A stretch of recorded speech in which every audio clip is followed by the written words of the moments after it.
If you're waking up at 2 or 3 in the morning consistently, and you've been trying supplements, the sleep hygiene, the bedtime routine, I want to gently stop you right there. Because most of what you're actually doing is working against what your nervous system needs to actually fall back asleep. And I say that because I've worked with over 250 people through this exact problem, including myself, after 10 years and a $180,000 journey trying to fix it. So I'm going to walk you through 5 phases to reset your nervous system starting before you even go to sleep, all the way through the moment you're lying awake at 3 a.m. so you can actually fall asleep and stay asleep through the night. And make sure you stick around for that last phase because that's what makes this thing work long term. So let's start with phase 1, during the day. Most people treat this like a nighttime problem. It's not. But by the time you're lying there at 3 a.m., the real cause has already happened hours earlier in the day. Your day is full of things pulling at you, right? There's work, there's notifications, there's decisions, things you're worried about. And you can be busy and fine all day because you've never stopped long enough to feel it. Whatever's unprocessed during the day, it does not disappear. It just waits for the room to go quiet, which is why nothing new happens at 3 a.m. You're just finally alone with it. When your body's been running on stress all day, your cortisol stays higher, and that's part of why you can feel exhausted at night but still wake up wired at 3 a.m. But that's not the whole picture. The supplements, the sleep hygiene, the bedtime routine, all of that is aimed at managing symptoms like that one. None of it touches the actual root cause, which is your nervous system. Your nervous system runs in one of 3 states: fight or flight, shut down, or genuinely safe and connected. So if your day never touches that third state, your body stays stuck in that fight or flight or that shutdown, which means it ends up processing all of this at night instead. And I spent years not understanding this. I was doing everything: the magnesium, the blackout curtains, breathing exercises before bed, and I'd still wake up at 3 a.m. completely wired. What I didn't realize was that I'd spent the entire day in a fight or flight without a single moment of genuine safety. Not one. And by the time I got into bed, my nervous system had nowhere to put all that. So it waited for the quiet, and then it started running.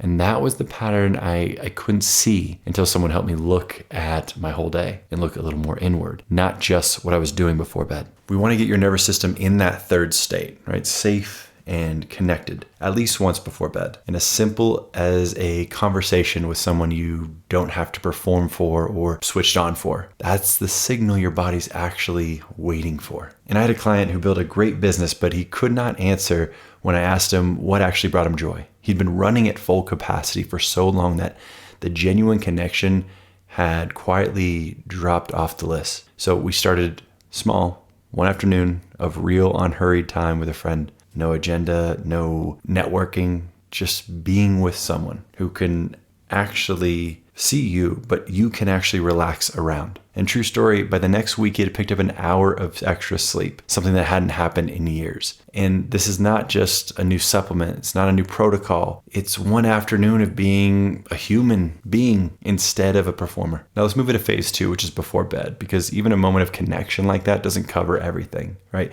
Something usually still is left over by bedtime, and that's what phase 2 catches. So right before sleep, your brain runs one last pass over the day. Anything still unresolved gets flagged as urgent, and that flag alone is enough to keep you on alert. So 30 to 60 minutes before bed, I just want you to take 5 minutes with a piece of paper. Write anything still sitting in your head or sitting on your heart, feeling on the heart, especially what you're afraid you'll forget, plus the things you actually need to deal with tomorrow. Here's why this actually works. Your brain keeps rehearsing anything it's afraid you'll forget.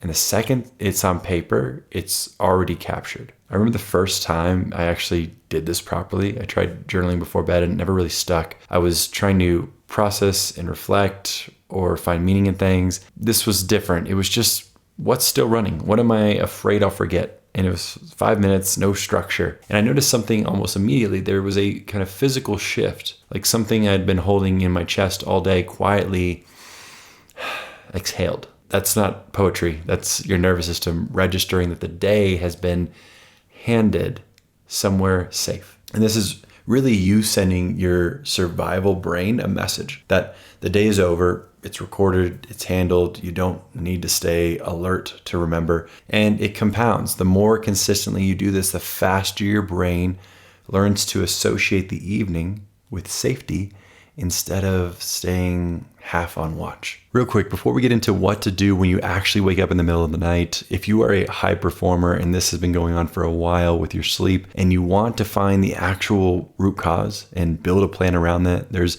a link below to apply and work with me directly. So check that out. Now on to phase 3, the moment you wake up.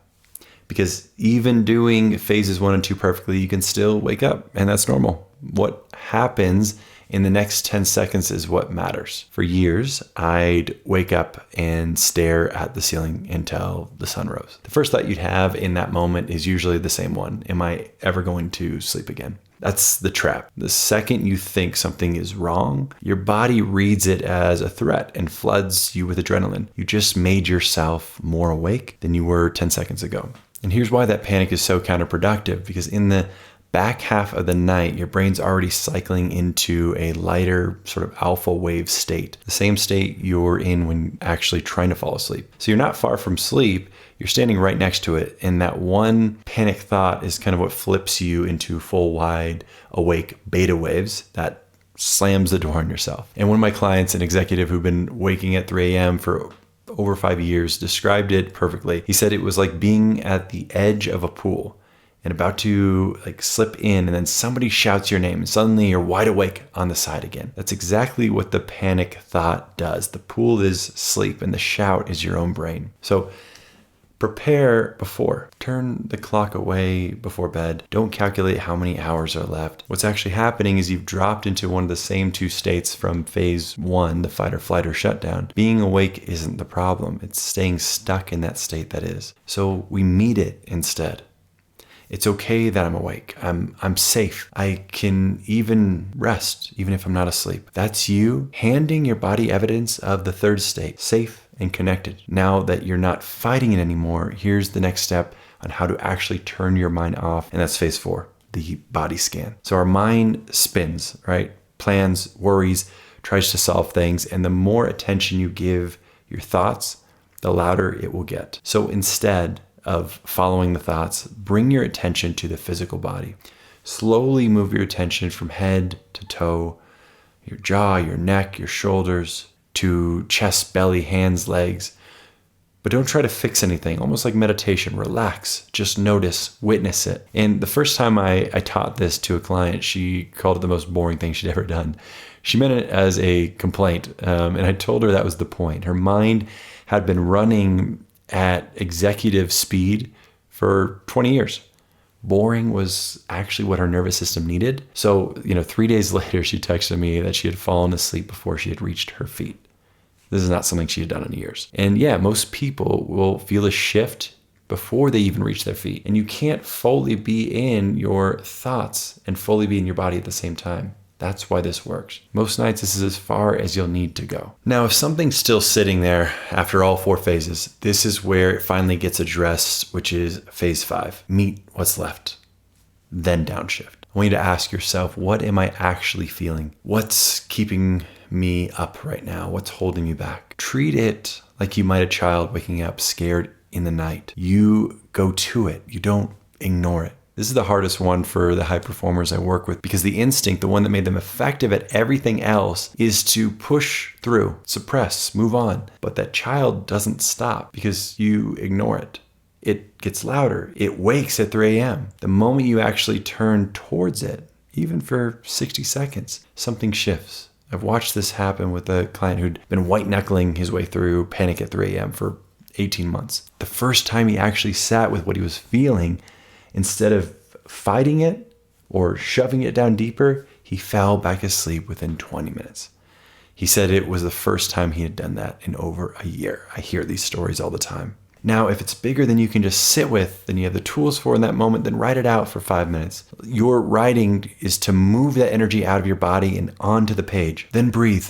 Use the 4-7-8 breath. This is a beautiful way to create the physiological state that overrides the mind and helps you send the message of relaxation. 4 count inhale, 7 count hold, 8 count exhale. And the exhale runs longer than your inhale because you directly activate that parasympathetic nervous system in the process, which is the rest and digest state.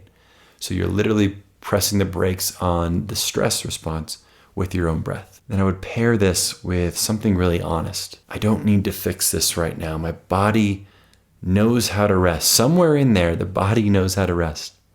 I am safe. I can let go. Let that be your mantra. And if you land here most nights, it's a sign to take phase 1 more seriously tomorrow. This is where everything unprocessed during the day ends up. So here's what I want you to take away from all of this. The reason none of the supplements, none of the tricks, none of the things you've already tried have actually worked is because they don't address the root cause. And it wasn't until I figured this out that I finally was able to sleep through the night. Now, if you're a high performer and this is still costing you your sleep, your energy, your patience, whatever it's, touching for you, this is exactly what I work with people one-on-one to help them fix their sleep for good. So there's a link in the description. Go ahead and apply, book a call, and we'll go over what's actually going on with you and seeing if I can help. Thanks for watching, and until I see you in the next one, rest well.